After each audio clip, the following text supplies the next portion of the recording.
Good morning. Good morning to all the third general as well as computer students. I hope you all are fine. Stay home, stay safe. And today's class is about rural banking. Previous classes you learned about you heard about cooperative banks. Okay, commercial banks, NABARD. So as well as RBI. Today we are learning about rural banks. Rural banks. Why these rural banks? This rural banks main aim is to provide the credit finance to the rural area people. The people who are living in the rural area, especially the farmers, the marginal farmers, the cottage industries, okay, women empowerment as well as the unemployed who are staying in the villages without any jobs, financing for these people. That is the main intention of the rural banking. This rural banking came into existence in 1970. Okay, they observed whether these cooperative banks are able to reach and satisfy the needs of the farmer or not. As well as the people who are working in these cooperative banks are also manpower, means people are working in these banks are not completely satisfied and they are not interested to do the service in these rural areas. So the central government felt, it thought one idea that specialized banks with well-trained staff should be provided, especially for the rural areas. Why? Because our GDP, our national income is increasing because of this agriculture as well as the rural farmers only. Okay, so in 1975, the central government appointed a working group under the chairmanship and the leadership of M. Narasimham to review the flow of institutional credit to the weaker sections, whether this flow of cash is reaching to the weaker section or not.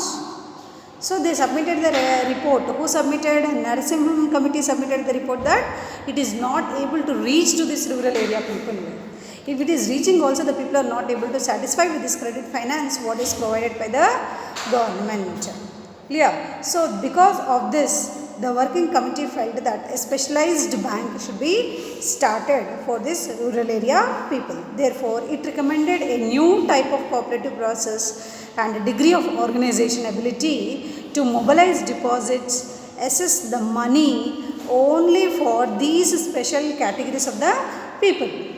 Modernized outlook to these people. So, because of these recommendations, the central government started one group of bank. Okay, this group was consisting of 5 banks, and these 5 banks are called as the ordinance banks.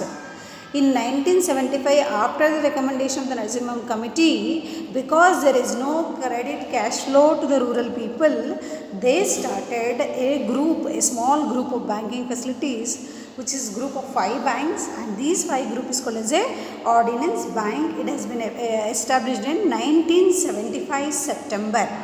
In which year? 1975 September. In 1975 only the central government appointed the group to check the credit cash flow.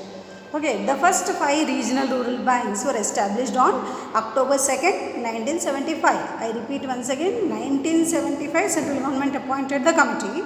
September 1975 ordinance bank has been started, whether it can do the service appropriately to the rural areas or not.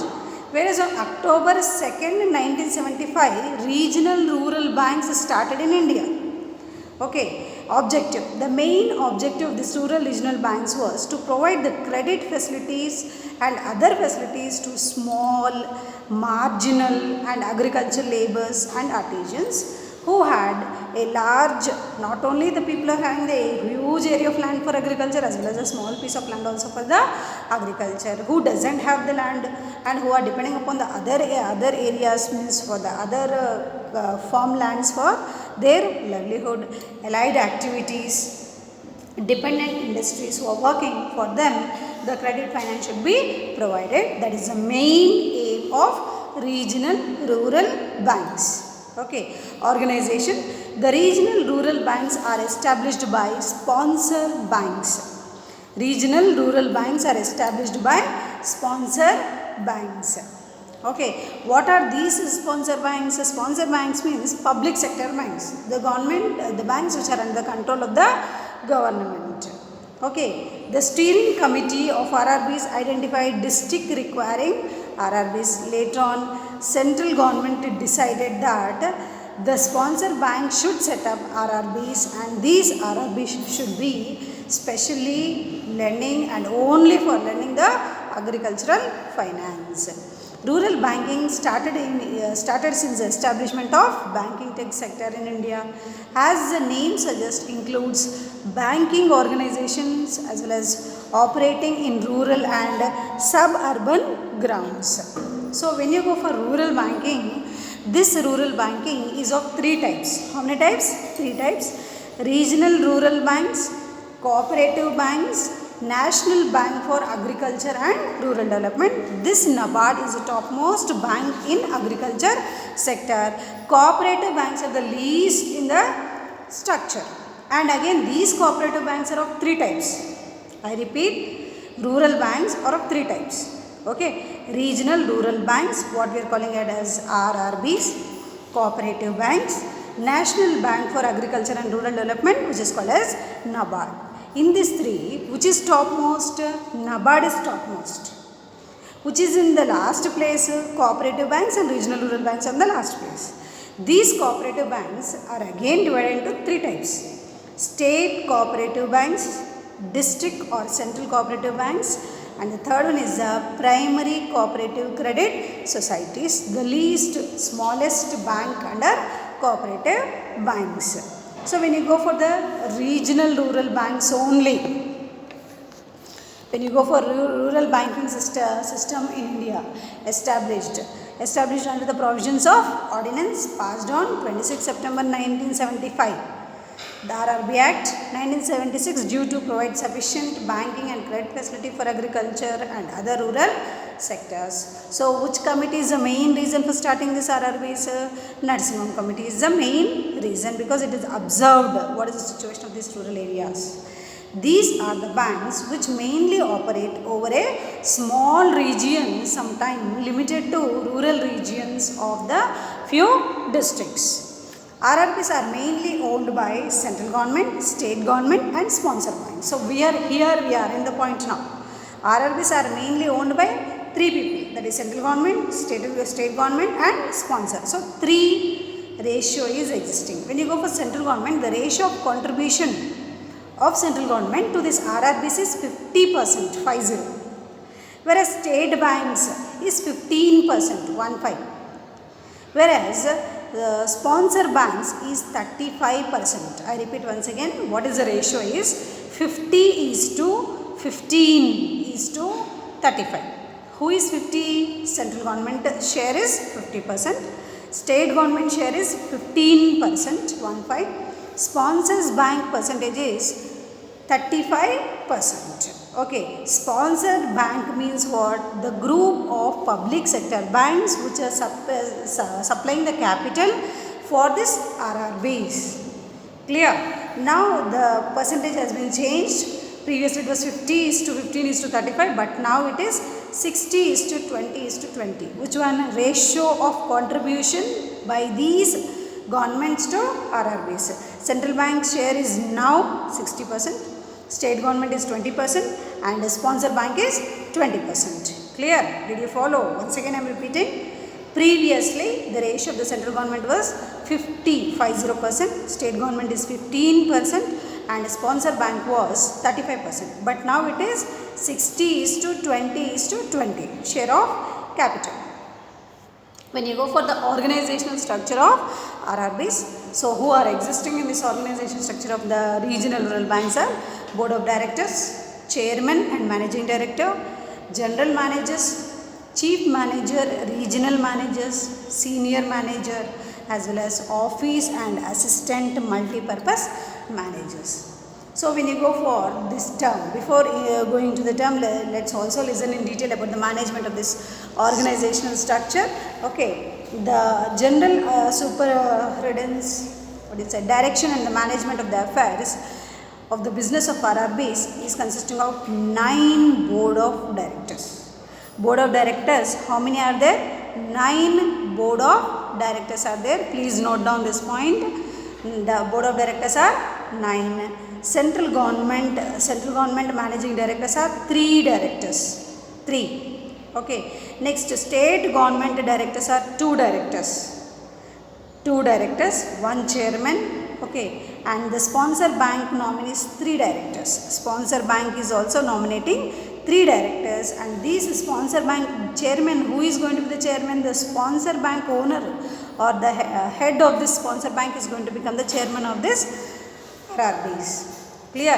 The board of directors is required to act on the business according to principles and directive guidelines given by RBI. I repeat once again, board of directors. How many board of directors are there? Are 9 board of directors are there. 1 chairman is there. Okay. 3 managing directors from the central government, 3 managing directors from the sponsor bank, and 2 managing directors from the state government. Who is going to be appointed as a chairman is the person, the director who is coming from the sponsor bank is going to act as a chairman for this organizational structure. So what they are going to follow? They are going to follow the directive principles and the guidelines which are given by RBI. When you come for term of rural finance, funds needed by Indian farmers can be categorized into 3 types. Funds, what means the finance which is lent under this rural finance is of 3 types. Okay, first one is a short term loan, medium term loan, and long term loan.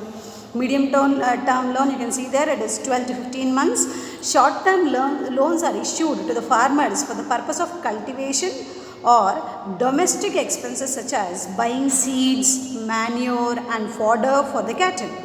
Why they are giving the short term loans is, they are giving the short term loans for cultivation of their lands, for the domestic expenses, as well as buying the seeds, manures, and fodder for the cattle. It is for 12 to 15 months. That is nearly 1.5 years it is coming. Okay. Next, when you go for the medium term loans, it is given from 3 years to 5 years. 3 years to 5 years. Why these loans are given? The medium term loan are given to the farmers to purchase cattle, agricultural implementation, and to make the improvement on the land. What type of improvement they can make? Suppose there is no water supply. Okay, they can make the system of channelizing the water from these irrigational facilities where they are providing. That is one source. One more source is what? They can keep the borewell. Okay, they can make, improve the fertility of the land. These type of activities they can do. Suppose he is not the owner of the land, he can purchase that land. That also can be done by taking this loan. Next, when you come for the long term loans, how many years? 15 years to 20 years you are able to see here. Okay, these loans are given for what? Farmer to purchase the land, pay off the old debts. Okay, and purchase the useful machinery for long term usage like the harvesting machine, etc. These loans are for comparative long period, since the farmers can repay them gradually over a number of years. So how many years the long term finance is provided? From 15 years to 20 years. I repeat, short term loans. Short term loans are given for how many months? 12 months to 15 months. Medium term loans are given for how many years? 3 to 5 years. Whereas long term is given from 15 years to 20 years.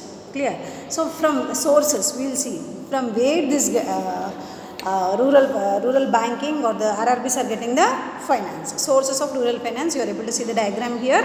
Okay, private credit. Money is coming from money lenders, traders, commission agents, landlords who are depositing with the other financial institution.